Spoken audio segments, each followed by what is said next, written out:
माँ हूं, धरती माँ। आस्था एक ऐसी शक्ति है जो पर्वतों को भी स्थान से डिगा सकती है। जिसके मन में ये आस्था और ये विश्वास बैठ जाए कि जीवन और मृत्यु तो केवल ईश्वर के हाथ है, जो ये भेद पाले कि जिलाने वाला और मारने वाला वही परम परमेश्वर है और कोई नहीं, उसके मन से मृत्यु का भय निकल जाता है। और जिसके मन से मृत्यु का भय निकल जाए वो जीवन की किसी भी विपदा का सामना कर सकता है। प्रहलाद के मन में यही अडिग विश्वास है। उसे ज्ञात है कि यदि विधाता ने उसके भाग्य में जलकर मरना नहीं लिखा है तो आग उसे छू भी नहीं सकती। मुझे तो ये जानने की उत्सुकता है कि सिंहिका का क्या होता है, जो समझ रही है कि अग्निदेव का वरदान उसके मन की इच्छा पूरी कर दिखाएगा। वो घड़ी आ ही गई पुत्र, जिसकी तुम बड़ी उत्सुकता से प्रतीक्षा कर रहे थे। मेरे भी जीवन की अनमोल घड़ी, तुम्हारे जीवन की अद्भुत घड़ी पुत्र। जो भी इस चमत्कार को देखेगा भूल नहीं पाएगा, और जो भी इस चमत्कार की चर्चा सुनेगा सिहर उठेगा। रहते महाप्रलय तक आज की इस प्रदर्शनी की चर्चा रहेगी। चलो पुत्र।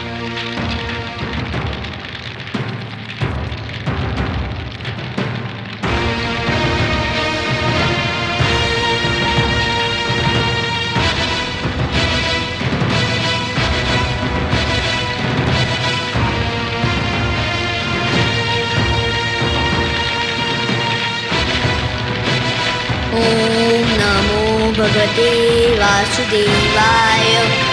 ओम नमो भगवते वासुदेवाय। ओम नमो भगवते वासुदेवाय।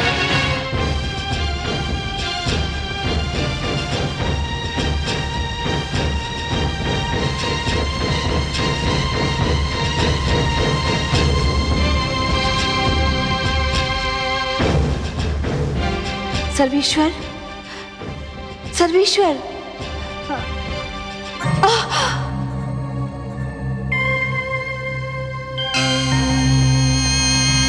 नारायण नारायण।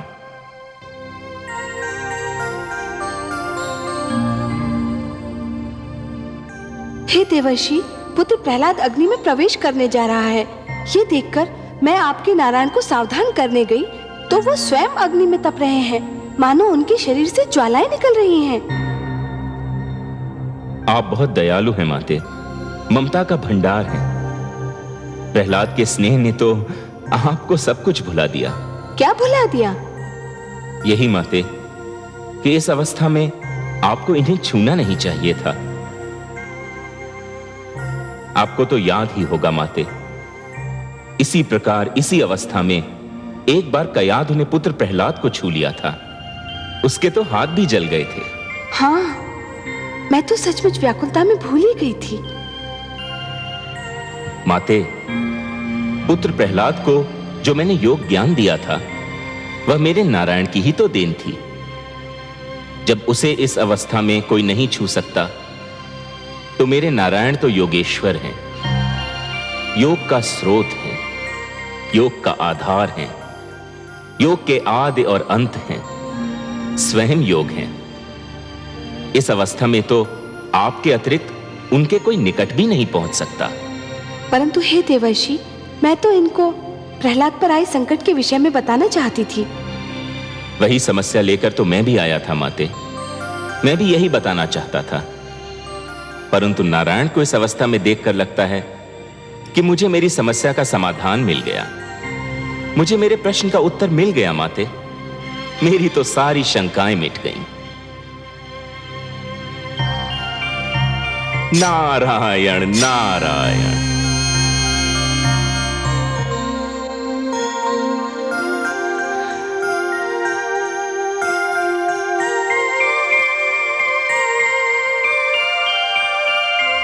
ओम नमो भगवते वासुदेवाय। भगवते वासुदेवाय। ओम नमो भगवते वासुदेवाय। पुत्र, तुम्हें भय तो नहीं लग रहा है? कैसा भय बुआ श्री? मुझे तो आनंद आ रहा है। जैसे जैसे लपटे मेरी ओर बढ़ रही है, मुझे विचित्र सी शीतलता का अनुभव हो रहा है। लग रहा है जैसे शीतल जल की लहरें मेरे शरीर को छू रही हो। ओम नमो भगवते वासुदेवाय। ओम नमो भगवते वासुदेवाय। ओम नमो भगवते वासुदेवाय। ओम नमो भगवते वासुदेवाय। ओम नमो भगवते वासुदेवाय। ओम नमो भगवते वासुदेवाय। ओम नमो भगवते वासुदेवाय। ओम नमो भगवते वासुदेवाय। नहीं, बचाओ! बचाओ! मैं जल रही हूँ, बचाओ मुझे! बचाओ!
सिंगिका, सिंगिका!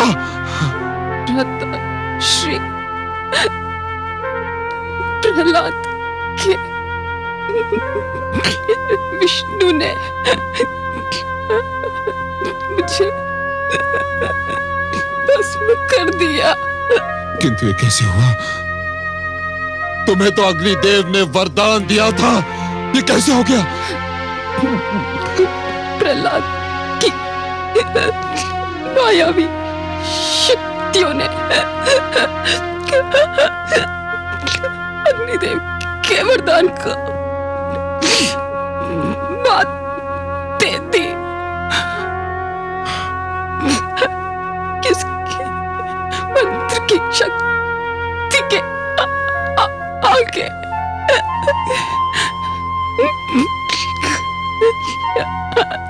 वरदान की शक्ति क्षीण हो गई।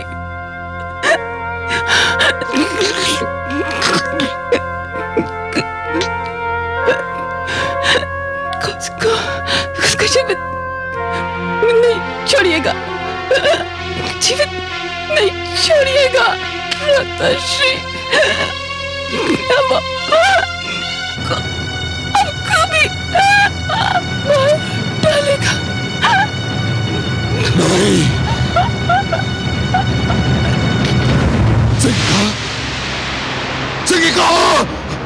नहीं,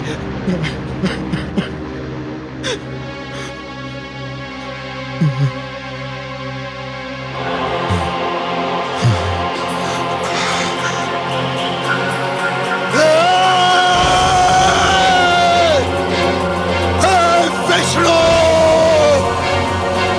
मेरे बैरी, तूने आज अपने पैर की शक्ति दिखा दी, किंतु अब तू मेरी शक्ति देखना। तूने मेरे भ्राताश्री हिरण्याक्ष का वध किया, मेरी बहन सिंगिका को जलाकर राख किया। मैं तुझे कदापि क्षमा नहीं करूंगा जब तक मैं तेरा सर्वनाश नहीं करूंगा, चैन की एक श्वास भी नहीं लूंगा।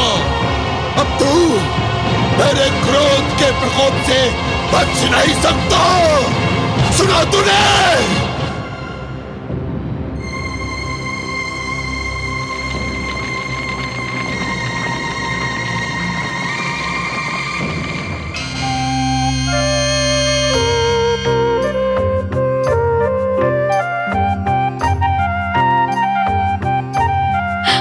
पुत्र, पुत्र, मेरा पुत्र, मेरे लाल, मेरा पुत्र। धूर्त, हत्यारे, तेरे विष्णु ने मेरे भ्राता श्री हिरण्याक्ष की हत्या की थी और तूने मेरी बहन सिंगिका की हत्या की। अब चाहे कुछ भी हो जाए, मैं तुझे जीवित नहीं छोड़ूंगा। चल। नहीं, स्वामी, स्वामी, मेरे पुत्र को छोड़ दीजिए स्वामी।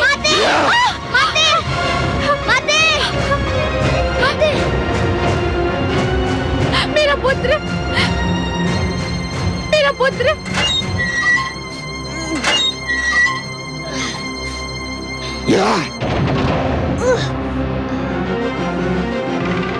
सेनापति,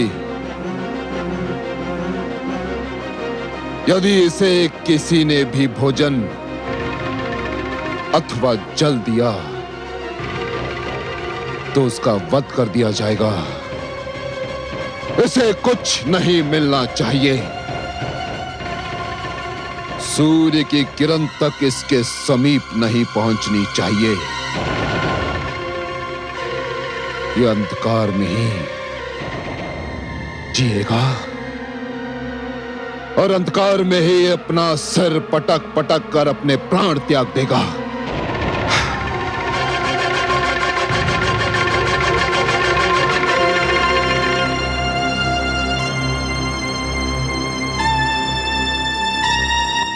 देखा आपने महादेवी, सिंहिका को अपनी भूल का विस्मरण हुआ और उसका दंड भी मिला। हे दया सागर, हे करुणा सिंधु, आपको कोटि कोटि धन्यवाद। आपने मेरे पुत्र की रक्षा की। महादेवी, अग्निदेव ने जो अग्नि प्रज्वलित की थी उसमें सोना भी था और कोयला भी। प्रहलाद सोना था जो तपकर कुंदन बन गया और सिंहिका कोयला थी सो जलकर राख हो गई। मैं वास्तव में बहुत प्रसन्न हूँ कि अग्निदेव ने सिंहिका को जलाकर भस्म कर दिया। केवल सिंहिका को नहीं महादेवी, सिंहिका के रूप में इस अग्नि ने पाप, खोट, असत्य और अहंकार को जलाकर भस्म कर दिया। इस अग्नि ने तो समस्त संसार के तन मन का सारा मैल जलाकर राख कर दिया। सिंहिका तो जलकर भस्म हो गई पर अपने पीछे एक इतिहास छोड़ गई। कैसा इतिहास कमल नयन? सिंहिका अग्नि में जलकर होलिका बन गई। उसका सिंहिका नाम भुला दिया जाएगा महादेवी। इतिहास उसे होलिका कहकर पुकारेगा। एक नई परंपरा जन्म ले चुकी है महादेवी। वसंतोत्सव में होलिका को जलाकर पाप का अंत करने की एक परंपरा बन जाएगी। पाप की होली जलाई जाएगी और यह उत्सव मनाया जाएगा रंग खेलकर, गुलाल उड़ाकर। महादेवी, होलिका अब सदा के लिए असत्य की पराजय का एक प्रतीक बनकर रहेगी। परंतु हे सर्वेश्वर, आप देखिएगा, अब हिरण्यकशिपु अपना सारा क्रोध अग्निदेव पर उतारेगा। वो बल खा रहा है क्योंकि अग्निदेव ने सिंगिका को जो वरदान दिया था वो तो असफल हो गया। मुझे अब अग्निदेव से सहानुभूति हो रही है। महादेवी, जिस प्रकार अग्नि इस्पात को गला तो सकती है परंतु जला नहीं सकती, उसी प्रकार हिरण्यकशिपु देवताओं को आतंकित तो अवश्य कर सकता है, परंतु वो उन्हें मार नहीं सकता। इसीलिए तो मैंने मोहिनी रूप धारण करके देवताओं में अमृत बांटा था कि सारे देवतागण जन्म और मृत्यु के चक्र से बाहर निकल आए। महादेवी, सिंहिका ने तो अपनी करनी का फल पाया, उसे दंड मिला, परंतु अग्निदेव को भी इस प्रश्न का उत्तर अवश्य देना होगा कि सिंहिका के चरित्र को जानते हुए भी उन्होंने उसे इतना महान वरदान क्यों दे दिया। और अग्निदेव का वही उत्तर मनुष्य को कर्म का सही मार्ग दिखाएगा। महादेवी, आज फिर मुझे इंद्रलोक में आना पड़ा, इंद्रासन पर बैठना पड़ा, केवल तुम देवताओं को यह स्मरण कराने के लिए कि अभी तक देवलोक का स्वामी मैं हूं। मैं भगवान हिरण्यकशिपु, अभी तक यह आसन मेरा है, मेरा। अभी तक तुम सब मेरे अधीन हो। मैंने तुम सब पर विजय प्राप्त की थी, तुम सब पर। मैंने तुम्हारे अहंकारी सिर अपनी शक्ति से झुकाए थे, अपनी शक्ति से झुकाए थे मैंने। अग्निदेव, कहाँ हो तुम? सामने आओ।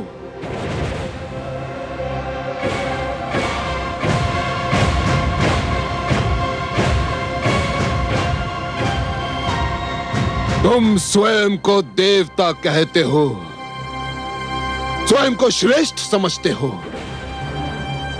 धिक्कार है तुम्हारे देवता होने पर, धिक्कार है तुम्हारी शक्तियों पर, धिक्कार है तुम्हारे वरदान पर। क्या लाभ है तुम्हारे देवत्व से? क्या लाभ है तुम्हारे वरदान का? अग्निदेव, तुमने मेरी बहन सिंहिका को वरदान दिया था कि अग्नि उसे क्षति नहीं पहुंचा सकती, किंतु तुम्हारा तुच्छ और क्षीण वरदान परीक्षा का पहला आघात भी सहन न कर सका, पहला आघात भी नहीं। और मेरी बहन जलकर भस्म हो गई, केवल तुम्हारे कारण। अग्निदेव, केवल तुम्हारे कारण। मेरी बहन ने तुम्हारी उपासना की थी और तुमने यह फल दिया उसका। अग्निदेव, यह फल दिया। हे असुरराज, मैंने वरदान देते समय सिंहिका को चेतावनी दी थी। कैसे चेतावनी? मैंने उसे सावधान कर दिया था, इस वरदान का दुरुपयोग ना किया जाए, नहीं तो यह अपना प्रभाव खो बैठेगा। मैंने सिंहिका की तपस्या से प्रसन्न होकर उसे यह वरदान आत्म सुरक्षा के लिए कवच के रूप में दिया था, इसे शस्त्र के रूप में किसी का वध करने के लिए नहीं। सिंहिका ने इसे अपने कवच के स्थान पर प्रहलाद की हत्या करने वाला शस्त्र बना लिया और वह प्रभावहीन हो गया।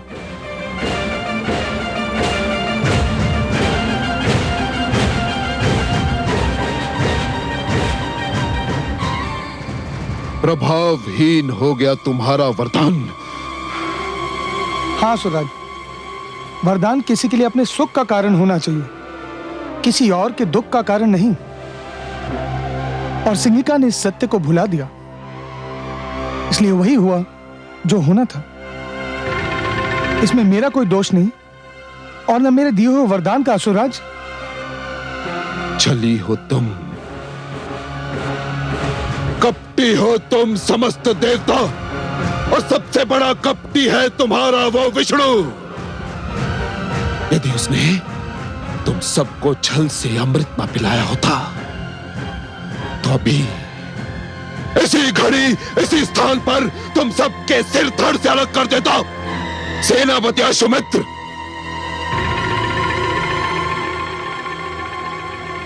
आ गया भगवान। ले जाओ इन समस्त देवताओं को और डाल दो इन्हें कारागार में, जहां ये भी प्रहलाद की भांति अन्न और जल के लिए तरसते रहें, आजीवन सड़ते रहें। ले जाओ। आपकी आज्ञा का पालन होगा। सैनिकों, ले चलो इन देवताओं को। ठहरो, ऐसे नहीं, वैसे ले जाओ जिसके ये देवता योग्य है। भेड़ बकरियों की भांति हांकते हुए ले जाओ इन्हें। चलो, हाँ, चलो।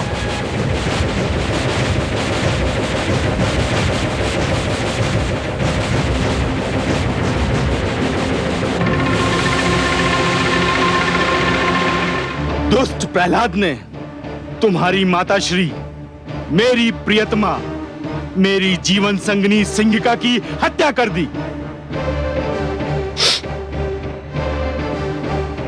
मेरा मन ये मानने को तैयार नहीं पिताश्री। क्यों? क्या तुमने अपनी आंखों से उन्हें विवशता से तड़प तड़प कर जलते और मरते नहीं देखा? देखा था पिताश्री, देखा था, परंतु अग्नि में तो उन्होंने पहले भी प्रवेश किया था और आप ही कहते थे कि उन्हें कभी तनिक सी भी क्षति न पहुंची थी। फिर इस बार अग्निदेव का दिया हुआ वरदान असफल क्यों हो गया पिताश्री? इसलिए कि इस बार वो अकेली नहीं थी, प्रहलाद भी था उसके साथ। प्रहलाद के पास मायावी शक्तियां हैं। वो सिंगिका का वध करना चाहता था। उसने अपनी मायावी शक्तियों से उसका वध कर दिया। वो हत्यारा हमारे समस्त कुल का बैरी है। यदि ऐसा होता पिताश्री, तो वो मेरा जीवन क्यों बचाता? मुझे तो नाग ने डस लिया था। उस समय तो प्रहलाद मेरे निकट भी नहीं था। वो हमारे कुल का बैरी होता पिताश्री, तो मेरे मृत शरीर के पास आता ही क्यों? परंतु वह आया। उसने अपने विष्णु से मेरे जीवन की भिक्षा मांगी और मैं फिर से जीवित हो गया पिताश्री, फिर से जीवित हो गया। उसने तुम्हें सम्मोहित कर दिया है। तुम्हारे मस्तिष्क पर उसने नियंत्रण पा लिया है। तुम वही सोचोगे जो वो चाहता है कि तुम सोचो, तुम वही करोगे जो वो चाहता है कि तुम करो। यह भी उसकी मायावी शक्ति का प्रभाव है। परंतु अपनी प्रियतमा, अपनी पत्नी सिंगिका की सौगंध, तुम्हारी तर्कसंगत बातें भी मुझे उससे सिंगिका के वध का प्रतिशोध लेने से नहीं रोक सकती। मैं अपनी मायावी शक्ति से उसकी मायावी शक्ति को चकनाचूर कर दूंगा। वो मूर्ख नहीं जानता कि कामरूप नरेश विप्रचिति कौन है, क्या है।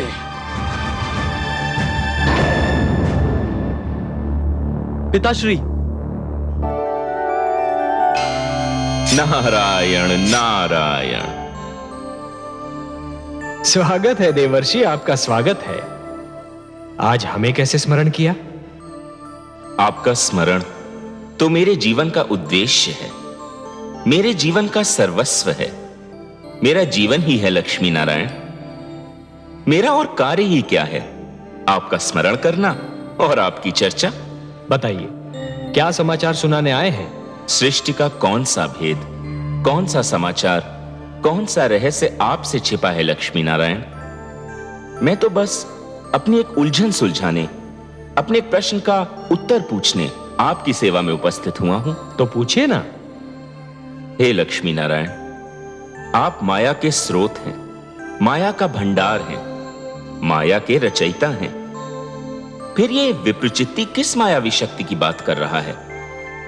क्या उसने कोई नई मायावी शक्ति का आविष्कार कर लिया है? नहीं देवर्षि, विप्रचित्ति कोई योगी नहीं है जो किसी शक्ति का आविष्कार कर लेगा। वो तो केवल एक भिक्षुक है, एक याचक है। उसके पास जो भी शक्ति है वो मांगी हुई है, चुराई हुई है। हे देवर्षि, जिस प्रकार यदि कोई व्यक्ति उधार लिए हुए धन को यदि अपनी संपत्ति मानेगा तो बहुत शीघ्र कंगाल हो जाएगा, उसी प्रकार यदि कोई व्यक्ति मांगी हुई शक्ति को अपनी शक्ति समझने लगेगा तो अतिशीघ्र शक्तिहीन हो जाएगा। कर लेने दीजिए उसे परीक्षा इस शक्ति की। क्षण भर आनंद उठा लेने दीजिए उसे इस शक्ति का।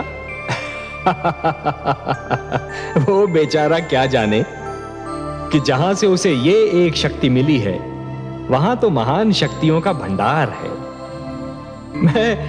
मैं विप्रचित्ती के इस क्षणिक आनंद को भंग नहीं करना चाहता। देखिए तो सही, वो मूर्ख कितना प्रसन्न हो रहा है।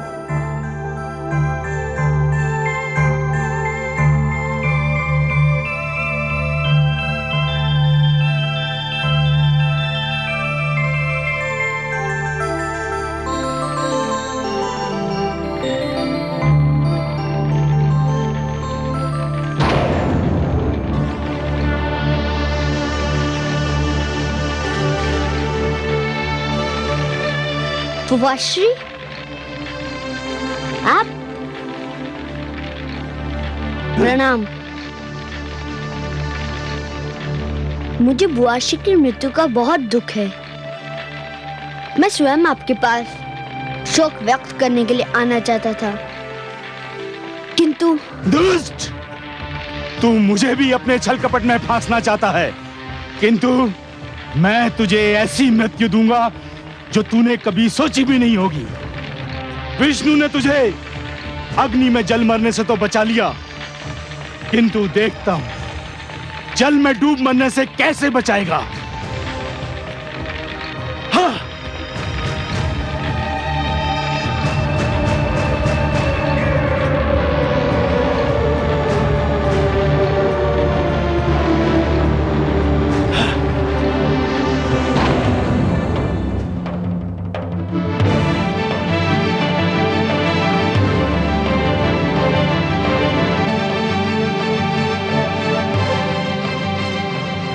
दुष्ट, तेरे तो नेत्र बंद हैं। तू तो अपना दुखद अंत देख भी नहीं पाएगा। जा, डूब मर इस सागर के तल में। हाँ। ले लिया मैंने सिंहिका के वध का प्रतिशोध। ये धूर्त अब सागर के तल से कभी ऊपर नहीं आ सकेगा। ये सागर का जल इसकी समाधि बन जाएगा।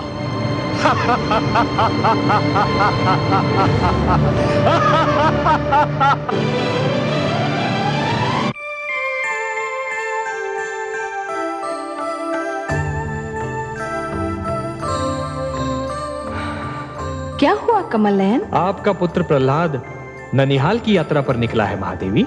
ननिहाल की यात्रा? कहाँ? आप भूल गई महादेवी, इस बार आपने सागर पुत्री के रूप में जन्म लिया है, तो सागर आपके पिता हुए और उनका घर प्रहलाद का ननिहाल ही तो हुआ। विप्रचित्ती प्रहलाद को सागर में फेंकने निकला है। पिताश्री नहीं जानते कि प्रहलाद को मैंने अपना पुत्र माना है। कुछ अनर्थ ना हो जाए, उसकी रक्षा कीजिए प्रभु। जैसी आपकी इच्छा।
जाने कौन है ये सुंदर बालक,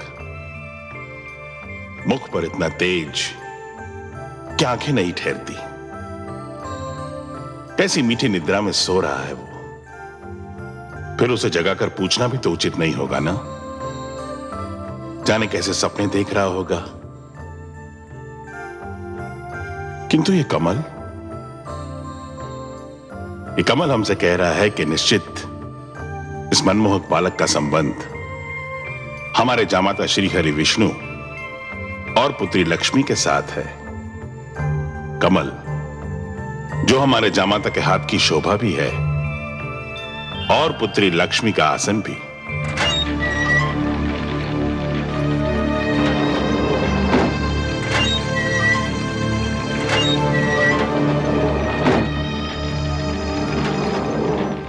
राजकुमार,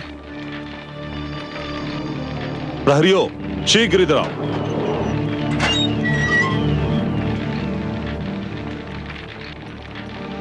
राजकुमार कहां गए? श्रीमान अभी तो यही थे। किसी ने कारागार का द्वार खोला था? नहीं श्रीमान, जब से भगवान हिरण्यकश्यप ने राजकुमार को यहाँ बंदी बनाया है तब से द्वार खोला ही नहीं। जाने क्या रहस्य है, मुझे तुरंत भगवान को इसकी सूचना देनी होगी।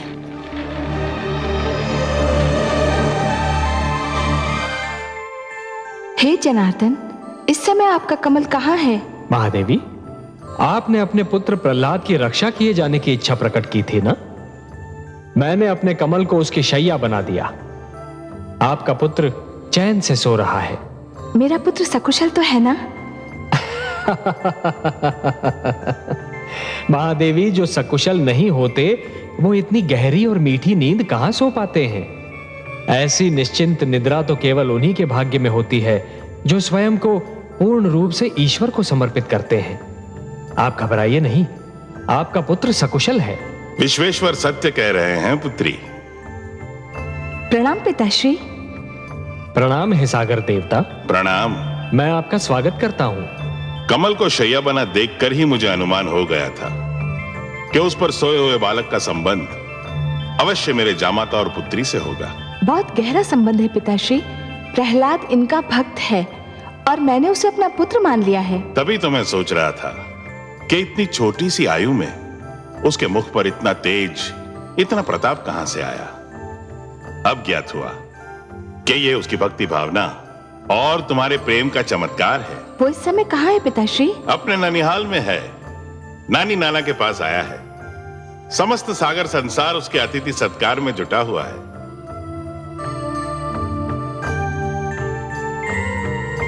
कहां लुप्त हो गया वो दुष्ट? कहां लुप्त हो गया? सिंगिका सत्य कहती थी कि उस धूर्त ने मायावी शक्तियां प्राप्त कर ली हैं और जिनका प्रयोग वो मेरे विरुद्ध करना चाहता है, भगवान हिरण्यकश्यप के विरुद्ध। जाओ, ढूंढो उसे, हर ओर ढूंढो, हर स्थान पर ढूंढो, और यदि वो मिल जाए तो उसे पकड़कर, जकड़कर, घसीटकर मेरे पास लाओ। नहीं तो ये जान लो कि यदि असफल हुए तो निर्जीव हो जाओगे। जाओ, ढूंढो उसे। नहीं सर्वशक्तिमान, ये बेचारे अब प्रहलाद को नहीं ढूंढ पाएंगे। क्यों नहीं ढूंढ पाएंगे? क्योंकि मैंने उसे सागर के गर्भ में फेंक दिया है और अब तक वो वहां से वो भूखी मछलियों के पेट में पहुंच चुका होगा। अर्थात कि तुम उसे कारागार से निकाल ले गए थे? हाँ, मैं ले गया था। उसने मेरी जीवन संगनी को जलाकर भस्म कर दिया था और मैंने उसे सागर के जल में डुबोकर मार दिया। हत्यारे, दुष्ट, तेरे हाथ मेरे पुत्र के रक्त से रंगे हुए हैं। तुमने हर जतन करके देख लिया। जब तुम मेरे पुत्र का कुछ नहीं बिगाड़ पाए तो तुमने कायरों की भांति उस पर उस समय वार किया जबकि वो सो रहा था। तुमने मेरे पुत्र की हत्या की है। मैं तुम्हें कभी क्षमा नहीं करूंगी। हत्यारे हो तुम, हत्यारे हो तुम लोग, हत्यारे हो।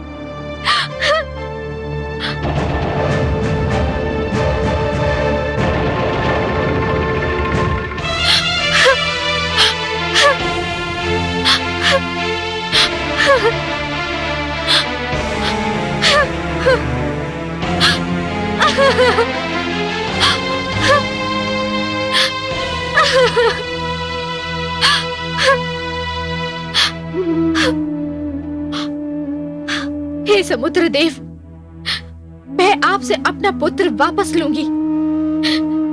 आपको मेरा पुत्र वापस लौटा नहीं होगा, लौटाना होगा मेरा पुत्र वापस। मेरा पुत्र, मेरा लाल,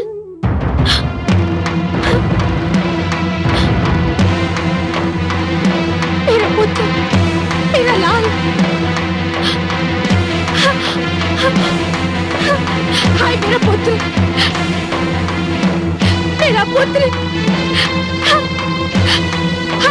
पुत्र, मेरा पुत्र, मेरा लाल, हाय मेरा पुत्र, मेरे लाल, मेरा पुत्र। हे सागर देव, आप विशाल है, आपका हृदय विशाल है। संसार कहता है कि आप इतने उदार हैं कि आपको कुछ भी भेंट किया जाए तो आप उसका स्वीकार करके उसे लौटा देते हैं। हे सागर देव, दानवराज कामरूप नरेश विप्रचित्ती ने मेरे पुत्र प्रहलाद को बलि के रूप में आपकी गोद में फेंक दिया है। एक दुखियारी माँ की पुकार सुन लीजिए सागर देव। मेरे पुत्र प्रहलाद को आपकी गोद से निकालकर मेरी गोद में डाल दीजिए। एक माँ की गोद सुनी है सागर देव।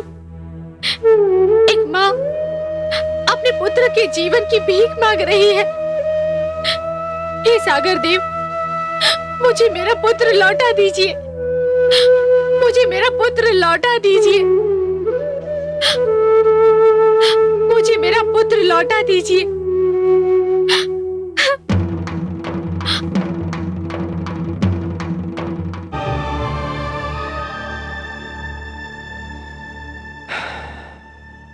देखिए आपने विधि की विडंबना महादेवी। पुत्र अपने ननिहाल में चैन की नींद सो रहा है और अनजान माता समुद्र की लहरों से उलझ रही है। ममता इसी का तो नाम है कमल नयन। पुत्र भले कितना ही सुखी हो, परंतु यदि माता की आंखों से ओझल हो तो माँ को पल भर भी चैन नहीं पड़ता। वो तो पुत्र का मुख देखकर ही जीती है। बेचारी कयाधु, उसे तो ये भी पता नहीं कि उसका पुत्र कहाँ है, क्या कर रहा है। मुझे तो भय है कि कयाधु कहीं पुत्र वियोग में पागल होकर डूबकर अपने प्राण न दे दे। हाँ महादेवी, वो तो सागर में आगे आगे बढ़ती जा रही है। आपको उसके प्राणों की रक्षा करनी होगी कमल नयन। महादेवी, सागर तो आपका मायका है, मेरी तो ससुराल है, और ससुराल में अपने अधिकारों और शक्तियों का प्रयोग मुझे अच्छा नहीं लगता देवी। देखिए, पिता के घर पर तो पुत्री का अधिकार होता है, इसलिए वहां हस्तक्षेप का कष्ट तो आप ही को करना होगा देवी। आपकी यही इच्छा है तो जाती हूं मैं। कयाधु को यूं डूबकर मरने नहीं दूंगी मैं, वो भी वहां सागर में जो मेरा मायका है।